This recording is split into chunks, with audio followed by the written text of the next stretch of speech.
पति पत्नी और अनजान लड़की। आज की इस कहानी में आप सबका बहुत बहुत स्वागत है। बने रहिए मेरे साथ कहानी के अंत तक।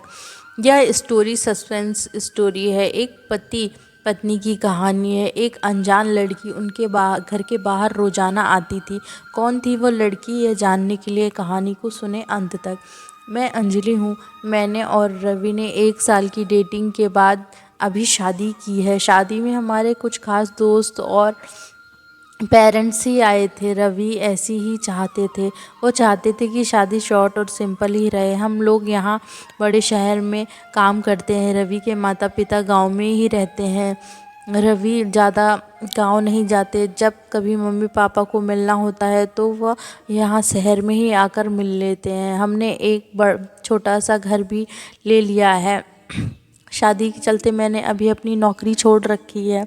हमारा घर रोड के साइड में ही है। खिड़कियों से रोड दिखाई देती है। हमारे किचन की खिड़की से भी रोड दिखाई देती है। रवि का ऑफिस का टाइम 9 बजे का है सुबह। मैं रवि के लिए खाना बनाती हूँ। अभी कुछ दिन पहले से ही खिड़की के बाहर एक लड़की दिखाई देती है। पता नहीं क्या देखती है। आज फिर मेरी नज़र खिड़की के बाहर गई तो रोड की दूसरी साइड तरफ वही लड़की, ज़्यादा उम्र की नहीं थी, 26 साल की होगी, हमारे घर की तरफ आज फिर देख रही थी। पहले दिन मैंने सोचा कि कोई होगी, लेकिन वह 2-3 दिन से लगातार आती हुई मुझे दिखाई दे रही है। मेरे मन में सोच आई कि जाकर उससे बात करूं। शायद किसी और का घर समझ रही है। हमारे घर की ओर देख रही है। सुबह रवि सोए थे।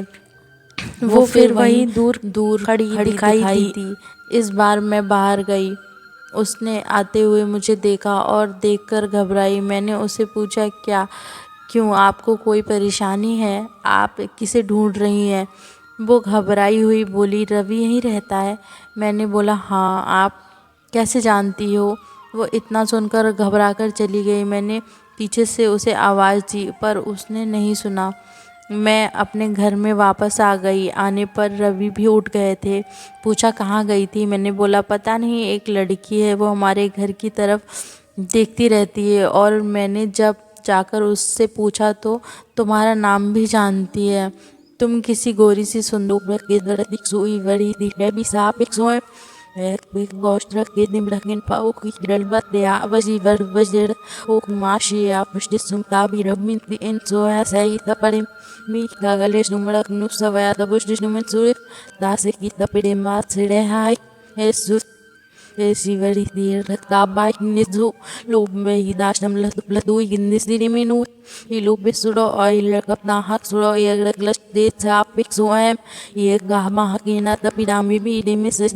Gede Suidia Hidrif Ikrelu Vishnumin Latapsa Dipsoi the Debim Krapik Latapsa Dabik in Eliavadin Pais Godiagim Lipso Arabic Sapra Kelu Roam with you Baraka that's the Lahidim Banit Galianist Ibluk Libdabi Yoki Veris Numba or Zapik God Rodaka like Nan Pau High Igatalo Vishnumi Varigal and give the Vatidimus Nus Basaya Gideon Sap Sai Hagoki Grelso.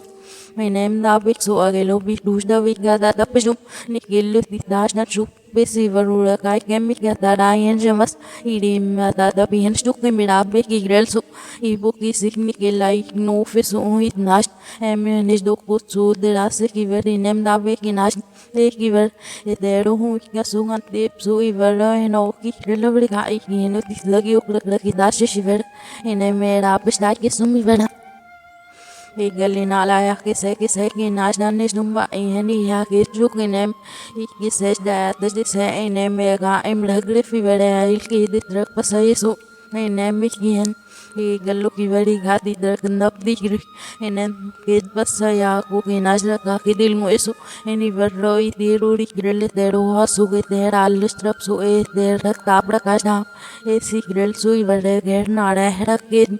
Oh, the looky Pro e loki nuki be second em the galley with nuki lavra bu iki kriksa and gelu the galley krikemi nuki he kisdim ashima hem he look he hannes no be nuki lavra bu nikil he the raksh shokem with this look rab and lokes liksum he rabro the hui galley krikik Odi agim na sikit de agru isile. Ivaro di ruabsam nidilga. Ihihen nabi biukus no ma shifzi inem bat de auch mash bas di vari digal las di tap stuk ngamit. Ich bidem da agru rudngar akides di kiverdabe kinnusa inikil.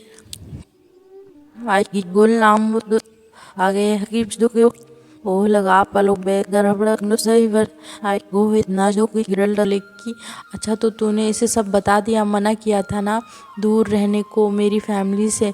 मैंने रवि को बोला शर्म करो, इतने कठोर हो, अपनी सगी बहन की मदद नहीं कर रहे हो। वो लड़की संध्या थी रवि की सगी बहन, उसने अपने पसंद के लड़के से शादी कर ली थी, इसलिए रवि और रवि के परिवार ने उसे सारे रिश्ते तोड़ लिए थे। रवि ने कहा कि मेरी कोई बहन नहीं है। मैंने कहा इसका पति अस्पताल में है, इसे पैसे की ज़रूरत है। बहन नहीं, इंसानियत के नाते ही तुम्हें मदद करनी चाहिए थी। और अपनी पसंद की लड़की से शादी तो तुमने भी की है, फिर नियम तुम्हारे लिए ही क्यों? मुझे पता होता कि तुम ऐसी सोच रखते हो तो मैं तुमसे शादी कभी नहीं करती। जिसको बहन के आंसू नहीं पिघला सके उस आदमी के सीने में दिल ही नहीं हो सकता। इतना कहकर मैंने अंदर जाकर अपने सारे गहने ले आए और संध्या के हाथ में रख दिया। यह देखकर रवि फूट फूट कर रोने लगा। संध्या भी उसे देख रोने लगी। रोते रोते रवि बोला, हमने इसे बहुत प्यार किया, पापा मम्मी ने, मैंने इसे रानी बना कर रखा और यह ऐसे ही एक दिन बिना बताए घर से चली गई। हमारा प्यार तूने नहीं देखा, इसके लिए मैं रात भर रोया कि कहाँ होगी, कैसी होगी मेरी बहन। तब इसे भाई और पापा की याद नहीं। अरे एक बार मुझसे कहती तो मुझे क्या करना है, ऐसे ही चली गई थी ना, अब क्यों आई है? बहन भी बोली, भैया मुझे लगा आप लोग नहीं मानेंगे। उन दोनों भाई बहनों को रोते हुए देख मेरी आंखें भी भर आई, पर आंसू के साथ जैसे सारे गिले शिकवे खत्म हो गए। वह खुद अस्पताल गए, संध्या के साथ मम्मी पापा को भी बुलाया। दोनों ने बेटी को बड़े प्यार से गले लगाया और अस्पताल में संध्या के पति की हालत बहुत अच्छी है।